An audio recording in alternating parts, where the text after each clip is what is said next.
Esta era a forma de apresentação da oferta pelo pecado. Aquele que estiver fazendo a oferta colocará a mão sobre a cabeça do animal, para que seja aceito no seu lugar. Ou seja, o animal é sacrificado, sofrendo no lugar do homem o castigo dos seus pecados, e o homem fica livre do castigo desses pecados. Levítico 1, verso 4. Em Cristo, ofertamos nossa vida. Ele carregou pessoalmente o fardo dos nossos pecados em seu próprio corpo quando morreu na cruz, a fim de que morrêssemos para o pecado e vivêssemos daqui em diante uma vida santa, pois os seus ferimentos curaram os nossos. 1 Pedro 2, verso 24. A paz do Senhor, queridos, tudo bem? Uma alegria estar com vocês novamente neste domingo, nessa classe de EBD, e nós começaremos a nossa aula orando ao Senhor, pedindo a sua bênção. Senhor, em nome de Jesus, nos colocamos na Tua presença nesta hora, Senhor. Ó Deus, agradecidos, Senhor, por esse dia, o dia que o Senhor preparou para estarmos juntos, Senhor, aprendendo da Tua palavra, e pedimos a Ti, Senhor, que o Teu Espírito Santo, Senhor, possa, ó Deus, convencer, Senhor, a respeito da Tua palavra, Senhor, da necessidade que temos de conhecer a Ti mais e mais, e que Ele possa fazer morada em nós, Senhor, que possamos verdadeiramente pela Tua palavra nos achegar a Ti, Senhor, confiadamente, e possamos, Senhor, crescer em graça, em conhecimento, através, Senhor, deste estudo que faremos hoje, Pai. Abençoa a minha vida, ó Deus, que tudo aquilo que Tu colocaste no meu coração possa ser falado conforme o Teu querer, ó Deus, e aqueles que ouvirão esta palavra, Senhor, este estudo, Senhor, também possam ser grandemente alcançados e a Tua igreja possa ser edificada nesse dia, Pai. Fica conosco, abençoa-nos, é o que eu oro, em nome de Jesus, amém. Queridos, nós começaremos a nossa aula de hoje lendo o versículo-chave, dessa carta aos Hebreus.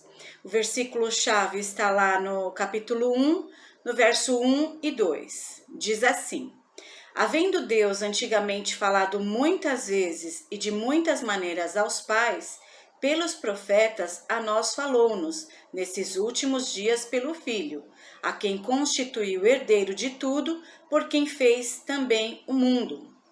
Este é o nosso versículo-chave, e nós passaremos então a parte técnica, deste livro, e falaremos a respeito de para quem foi escrito, O próprio livro, o próprio nome do livro, Hebreus, foi escrito para o povo hebreu, para os judeus, para aqueles que haviam se convertido pela pregação dos apóstolos e todos os servos que foram levantados para esta obra. Qual foi a data, A data não é exata. Ela está, alguns historiadores datam de 64 a 68, mas o certo é que foi escrita anterior ao ano de 70 depois de Cristo. Alguns historiadores não dão exatamente a data, mas colocam entre esse período. Quem é o autor? O autor não é mencionado, Nós temos, quando nós fazemos a abertura do capítulo, está lá, autor desconhecido, ou autor anônimo. Alguns historiadores sugerem que pode ter sido o apóstolo Paulo, ou Barnabé, ou Apolo, ou Silas, ou Áquila e Priscila. Mas quem de fato escreveu, com certeza foi iluminado e inspirado pelo Espírito Santo, Por poder fazer parte, por estar fazendo parte da Bíblia, Do cânon. Há, porém, um fato interessante quanto à linguagem da escrita, que são as mesmas palavras utilizadas pelo apóstolo Paulo nas suas 13 cartas escritas, nas cartas anteriores que nós já estudamos. Mas no capítulo 13 de Hebreus, há como se fosse um resumo, de todas essas cartas, daquela aplicação das cartas, dos versículos que constam nas cartas. que nós veremos a seguir, né? É um pequeno parêntese que nós abrimos aqui para poder falar um pouco da linguagem do autor, né? Então, por exemplo, vamos lá no capítulo 13, no verso 1, ele diz: permaneça o amor fraternal. Esse amor fraternal também é descrito em Romanos, em 1 Tessalonicenses e em Filemon. Filemon, inclusive, trata bastante sobre esse assunto, né? No versículo 3, lembrai-vos dos presos, como se estivesseis presos com eles, e dos maltratados, como sendo-os vós mesmos também no corpo. Também é para lembrar-nos do nosso próximo, né? Daquele que está encarcerado, daquele que está sendo maltratado. Esse tema também foi abordado em Filipenses. No verso 4, venerado seja entre todos o matrimônio e o leito sem mácula, porém, aos que se dão à prostituição e aos adúlteros, Deus os julgará. Também é um tema que foi abordado em 1 Coríntios e no livro de Efésios, né, que ele fala a respeito do amor do marido, da esposa, mostrando o amor de Cristo pela igreja. No verso 5, ele fala sobre questões financeiras. Sejam vossos costumes sem avareza, contentando-vos com o que tendes, porque ele disse: não te deixarei, nem te desampararei. E aqui, esse tema também foi tratado no livro de 1 Timóteo, né? Quando ele fala a respeito do amor ao dinheiro, que é a raiz de todos os males, né? Então, da forma como o servo deve lidar com as finanças. No verso 7, lembrai-vos dos vossos pastores, que vos falaram a palavra de Deus, a fé dos quais imitai, atentando para a sua maneira de viver. Esse verso 7 consta também no livro de Filipenses. O verso 9, não vos deixei levar em redor das doutrinas várias e estranhas, porque bom é que o coração se fortifique com graça, e não com manjares, que de nada aproveitaram aos que a eles se entregaram. Então, esse tema também é tratado lá no livro de Tito e também no livro de 1 Timóteo, que ele fala, né, a respeito da doutrina. Nos ritos sacrificiais, está do verso 10 ao verso 16. Temos um altar de que não tem direito de comer os que servem ao tabernáculo, porque os corpos dos animais cujo sangue pelo pecado, trazido pelo sumo sacerdote para o santuário, são queimados fora do arraial. E por isso também Jesus, para santificar o povo pelo seu próprio sangue, padeceu fora da porta. Saiamos, pois, a ele fora do arraial, levando o seu vitupério, porque não temos aqui uma cidade permanente, mas buscamos a futura. Portanto, ofereçamos sempre por ele, a Deus, sacrifício de louvor, isto é, o fruto dos lábios que confessam o seu nome. E não vos esqueçais da beneficência e comunicação, porque com tais sacrifícios Deus se agrada. Também está falando de um sacrifício que foi feito para poder se santificar, mas em Gálatas diz que a nossa justificação é pela fé.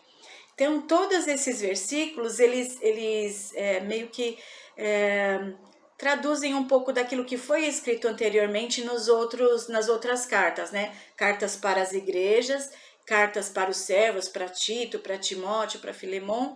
Então, ele resume, né? Como se fosse um resumo. No capítulo 13, o último capítulo de Hebreus, demonstra isso, né? O apóstolo Paulo pode até não ter escrito esta carta, não contém a sua rúbrica, né, como em outras cartas anteriores, mas certamente o escritor esteve em contato direto com o apóstolo, seja pessoalmente ou pelo conhecimento das escritas de Paulo, que foram direcionadas às igrejas ou aos servos. A linguagem da carta aos Hebreus mostra a mesma palavra usada nas cartas paulinas, mas Deus não permitiu que fosse revelado o verdadeiro autor destas cartas, né? Então isso fica para Deus. que aquilo que está revelado é para nós, aquilo que está encoberto é para Deus, conforme lá em Deuteronômio. O tema desta carta. O tema é a superioridade de Cristo em toda a história do povo judeu, em relação aos seus líderes, à antiga aliança, e ele faz uma exortação quanto a permanecer na fé e o cuidado com a doutrina. Doutrina com cuidado com a apostasia. O contexto da carta é um contexto muito abrangente, né? Trata muito a respeito daquilo que foi feito no Antigo Testamento, né? De toda a forma com que o povo se conduzia ali após a saída do Egito, né? Então, ele trata bastante dessa questão do tabernáculo, dos símbolos, né? Então, os judeus estavam em perigo de afastar-se da fé. Esse é o contexto da carta. A comunidade judaica não era grande em relação aos seus patrícios que serviam ao judaísmo. Era uma quantidade pequena de judeus convertidos.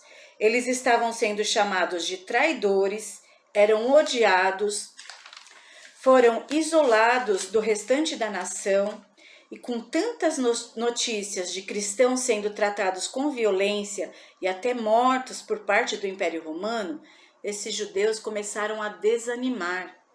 Então começaram a olhar para trás, para o tempo em que serviam a outra religião, né? No caso o judaísmo. E se lembravam do serviço sacerdotal do templo, se lembravam do templo, né? Um lugar que era a marca da presença de Deus, dos rituais de sacrifício ali oferecidos. E por isso, para impedir que a apostasia chegasse a esse povo, foi escrita esta carta, para afirmar o poder do Evangelho de Cristo, bem como a sua obra eterna, mostrando que para nós foi preparado algo melhor, né? Conforme o próprio autor escreve. Ele é o nosso único e suficiente Salvador. Ele é o Cordeiro que foi morto antes da fundação do mundo. E pela promessa nos fez herdeiro da vida eterna. O conteúdo dos temas. Nós faremos uma relação entre o Antigo Testamento, né, os símbolos utilizados no Antigo Testamento, a figura de homens que foram usados no Antigo Testamento, que são os tipos, né, e com relação a Cristo, no Novo Testamento, que é o antítipo, né, que é a concretização de tudo aquilo que foi mostrado, né, como uma sombra do passado, né, tudo aquilo que o Antigo Testamento nos fornece é uma sombra das coisas vindouras, daquilo que haveria de vir, de Cristo, nosso Senhor, nascido, trabalhou aqui entre nós, mostrou-se como Deus para nós, morreu, ressuscitou, está à destra do Pai. Então, nós abrangeremos alguns tópicos, vamos ler bastante hoje. Cristo é superior aos profetas. Isso está lá no capítulo 1 de Hebreus. Vamos ler lá. Capítulo 1, do verso 1 ao 3. Ele é superior aos profetas. Os profetas eram aqueles homens que eram encarregados de levar a palavra de Deus, né, numa visão daquilo dos acontecimentos do momento, né? Então, o profeta ele era utilizado dessa forma, para falar em nome de Deus. Capítulo 1, verso 1 ao 3. É o nosso versículo-chave também, está incluído aqui, né? Havendo Deus antigamente falado muitas vezes e de muitas maneiras aos pais, pelos profetas, a nós falou-nos nesses últimos dias pelo Filho, a quem constituiu herdeiro de tudo, por quem fez também o mundo, o qual, sendo o resplendor da sua glória e a expressa imagem da sua pessoa, e sustentando todas as coisas pela palavra do seu poder, havendo feito por si mesmo a purificação dos nossos pecados, assentou-se à destra da majestade nas alturas. E é a maior profecia que nós temos, né? O cumprimento desta profecia. Havia um herdeiro que seria preparado, né? Para herdar todas as coisas, para nos fazer herdar a vida eterna. Este herdeiro que os profetas falaram, anunciaram com tanta autoridade, este herdeiro é Cristo, por isso ele é superior aos profetas. Cristo superior aos anjos, isso está lá no capítulo 1, verso 6.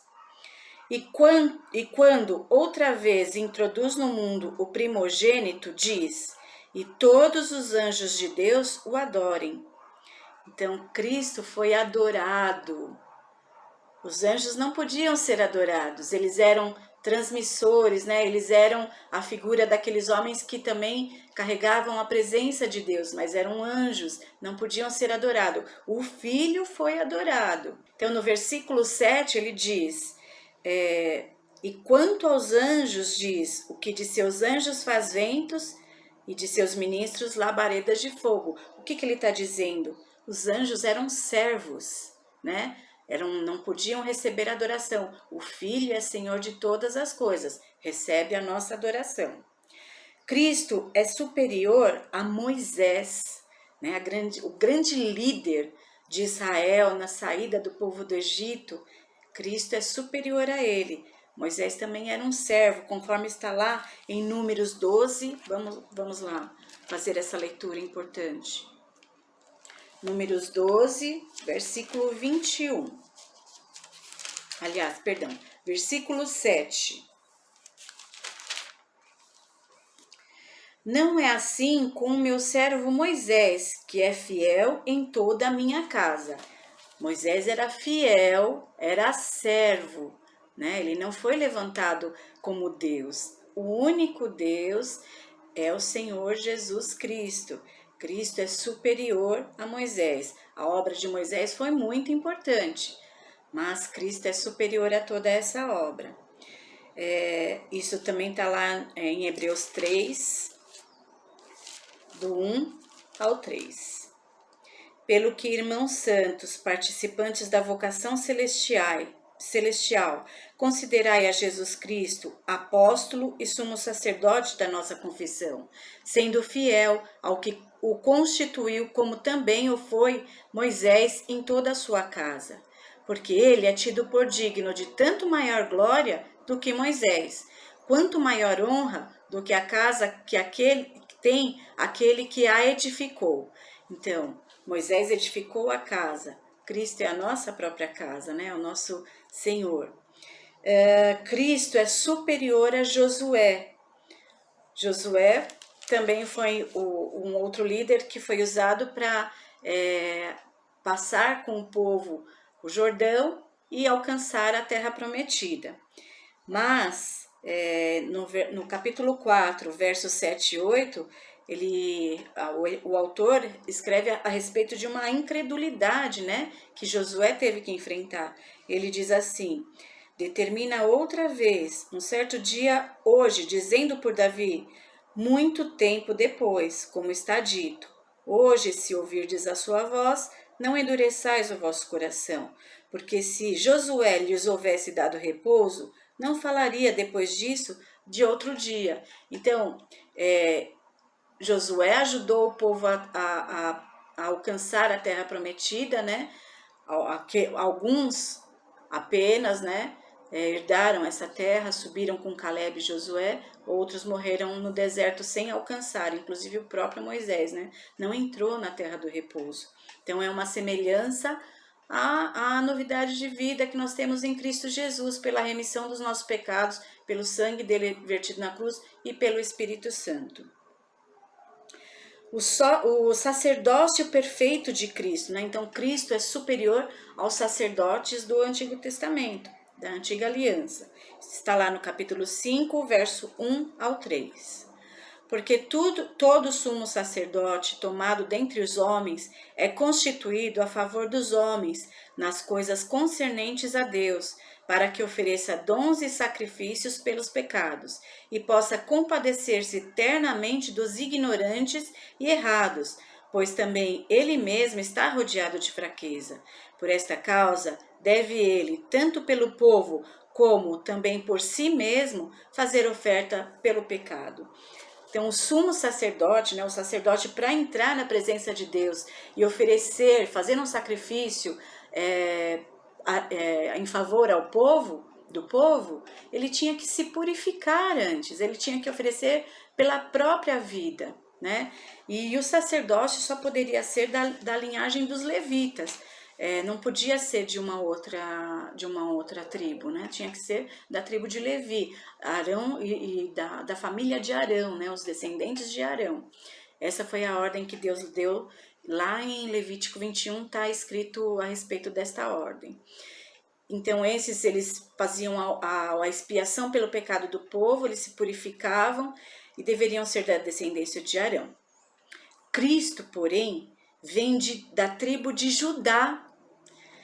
Ele não tem ordem, como foi determinado lá em Levítico, né? Ele não tem ordem para o sacerdócio, mas ele desde a fundação do mundo, ele é o nosso Cordeiro, ele é o nosso sumo sacerdote. E conforme vemos no capítulo 7, do 1 ao 3, ele é da ordem de Melquisedeque, chamado o sacerdote eterno.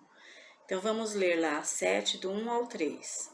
Porque este Melquisedeque, que era rei de Salém e sacerdote do Deus Altíssimo, e que saiu ao encontro de Abraão, quando ele regressava da matança dos reis, e o abençoou, a quem também Abraão deu o dízimo de tudo, e primeiramente por interpretação, rei de justiça, e também rei de Salém, que é rei de paz, sem pai, sem mãe, sem genealogia, não tendo princípio de dias e nem fim de vida, mas sendo feito semelhante ao Filho de Deus, permanece sacerdote para sempre. Então ele relata quem é Melquisedeque, rei de Salém, não tem genealogia, não tem começo de dias nem fim, a Bíblia não relata quem ele é. Assim é Cristo, né? O eterno, ele é eterno, ele não tem começo e ele não tem fim, ele é eterno. Por isso ele herdou de Melquisedeque esse sacerdócio e pôde exercer, né, de uma forma perfeita e eterna para nossas vidas. E no Salmo 110, verso 4, também fala a respeito de Melquisedeque, né? Vamos ler lá. Salmo 110, verso 4. Salmo de Davi. Jurou o Senhor e não se arrependerá. Tu és um sacerdote eterno, segundo a ordem de Melquisedeque. Ele fala a respeito do Messias, que ele não conheceu, mas ele contemplou, né? Assim como nós veremos numa segunda parte da nossa aula, ele contemplou pela promessa, né? Esse Messias. Davi escreveu a respeito dele. No Antigo Testamento, o sacerdote recebia a oferta e, imolando o cordeiro, a cada oferta fazia o ritual, né? Então, aspergia o sangue, queimava as carnes, e antes todo aquele processo da entrada no tabernáculo e no santuário. Em Cristo, no capítulo 4, verso 15, ele se compadece das nossas fraquezas, ele conhece o nosso interior. Vamos ler lá?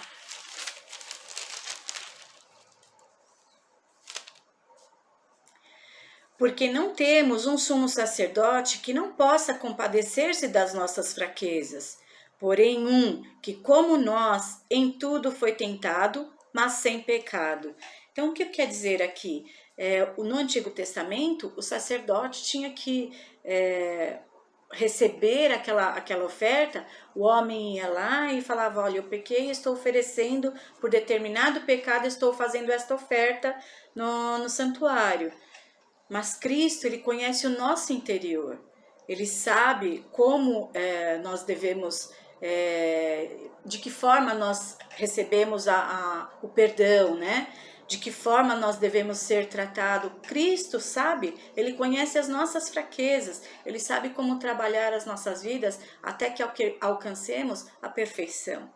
No 7:25 de Hebreus, ele diz: portanto, pode também salvar perfeitamente os que por ele se chegam a Deus, vivendo sempre para interceder por eles.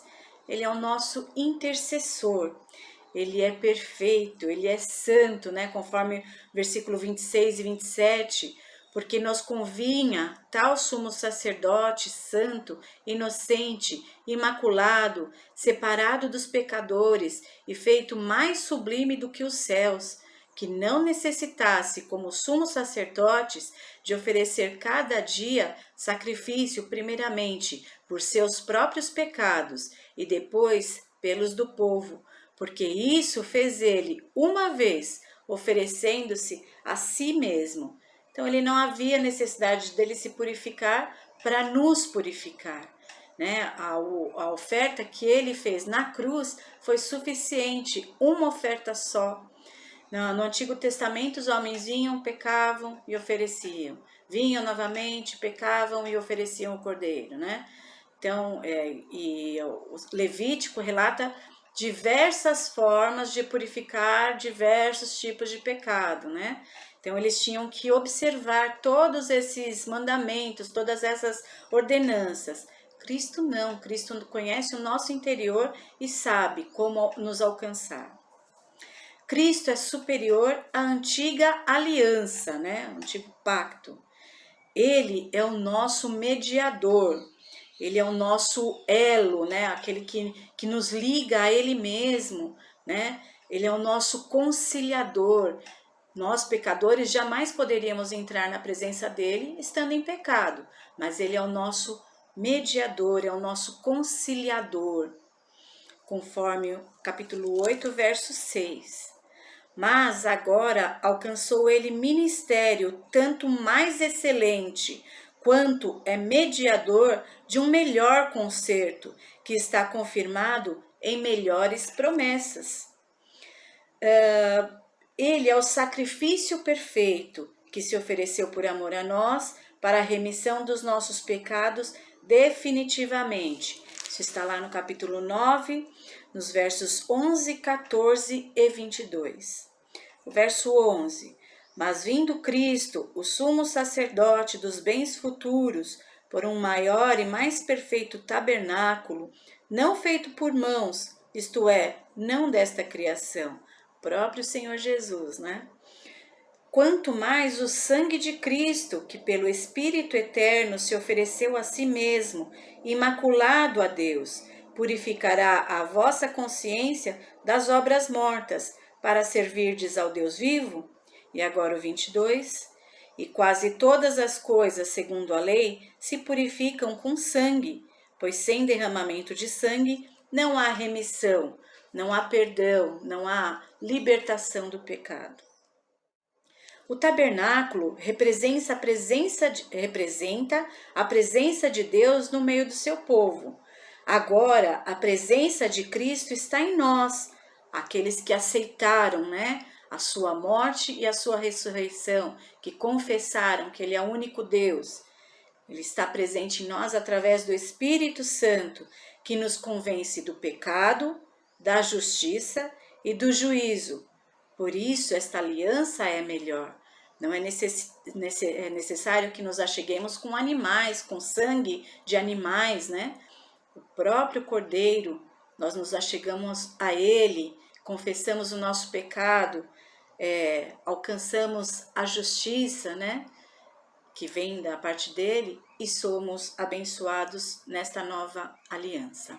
O que nós vemos aqui neste estudo é que todos esses símbolos usados no Antigo Testamento ofereceram naquele momento um caminho para que o povo se achegasse a Deus em santidade e o reconhecesse como verdadeiro Deus. Porém, estes símbolos eram transitórios, não eram suficientes. Tanto que em determinado momento da história, Deus não aceita mais essas ofertas, conforme ele fala lá em Isaías 1, né? Ele se aborrece de ver as festas, de ver todos aqueles rituais, todas aquelas ordenanças mecânicas. Essas ofertas se tornaram mecânicas, não tinham um arrependimento verdadeiro. E nisso, Deus não foi pego de surpresa. Havia um cordeiro que já estava morto desde a fundação do mundo e preparado para que no tempo oportuno ele viesse a nós, para se entregar à morte, derramar seu sangue, vencer a morte e ressuscitar. Ele venceu tudo isso numa cruz, para nos remir de todo o pecado e nos fazer novas criaturas em sua presença. Toda a história da humanidade aponta para Cristo. Toda a Bíblia aponta para Cristo, de Gênesis a Apocalipse. E como o autor desta carta diz hoje para nós: cheguemos, pois, com confiança ao trono da graça, para que possamos alcançar misericórdia e achar graça, a fim de sermos ajudados em tempo oportuno. Isso está lá em Hebreus 4,16. Ele está esperando nos achegarmos a Ele, e temos a palavra e a oração como nossos condutores. Que tenhamos essa verdade na nossa vida, né? Este amor à palavra de Deus, a dedicação em buscarmos a Deus em oração, para nos aperfeiçoarmos nele, para que ele se revele a nós como aquele que foi levantado como herdeiro e para nos fazer herdeiro juntamente com ele. Então esse livro de Hebreus, ele é rico porque ele nos mostra essa face de Cristo, né? Essa obra eterna. Não foi uma obra que nasceu lá no comecinho do Novo Testamento, não. O Cordeiro já havia sido preparado antes da fundação do mundo. O sangue dele já havia sido derramado sobre toda a humanidade. Toda a humanidade foi alcançada por este sangue. E hoje nós temos acesso a Deus pelo sangue de Jesus. Novo e vivo caminho, né? Nós cantamos e está também na palavra. Então, acheguemos a Ele com confiança. Ele nos salvou. Ele quis nos salvar. Ele nos ama. Ele permanece fiel a nós até que se cumpra em nós todas as promessas e até que um dia nós estejamos em sua presença eternamente. Então, essa é a confiança que o autor nos deixa. Na próxima aula, nós veremos esses homens que não viveram esta promessa, mas contemplaram e foram alcançados.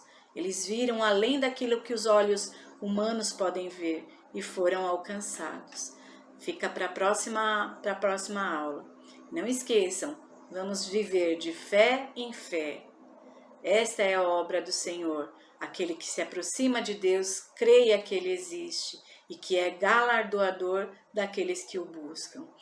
Que Deus nos abençoe, que Deus prepare dias de paz na sua presença, que Deus continue nos edificando nele, fortalecendo as nossas vidas, firmando os nossos pés a cada dia nele, nesta rocha inabalável, e vamos prosseguir a um alvo a alcançar. Vamos prosseguir adiante. Nós louvamos a Deus pela nossa igreja, pelo ministério do nosso pastor Douglas, por todo o seu trabalho, ensinamento. Nós louvamos a Deus, que Deus abençoe o servo de Deus a cada manhã, que as suas misericórdias se renovem sobre a vida dele e que a sua família também seja grandemente abençoada, assim como todos aqueles que estão junto do nosso pastor, trabalhando para edificar a casa de Deus e levar este evangelho a todas as nações.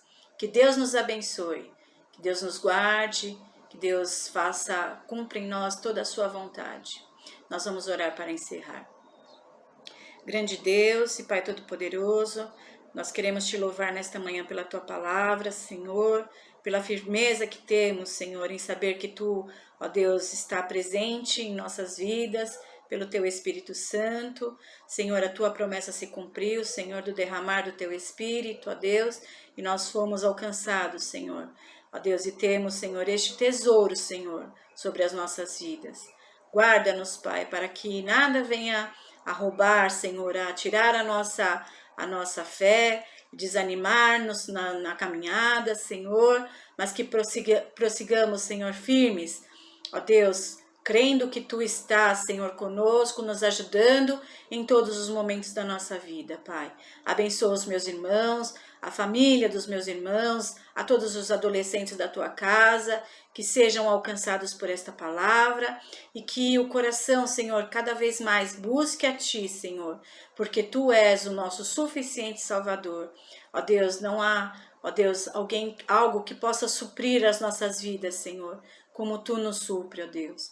Nós Te louvamos pela Tua obra e pelo Teu amor por nós. Fica conosco, é o que eu te peço em nome de Jesus. Amém. Queridos, tenham um ótimo domingo, que Deus nos abençoe e até a próxima aula. Paz do Senhor a todos.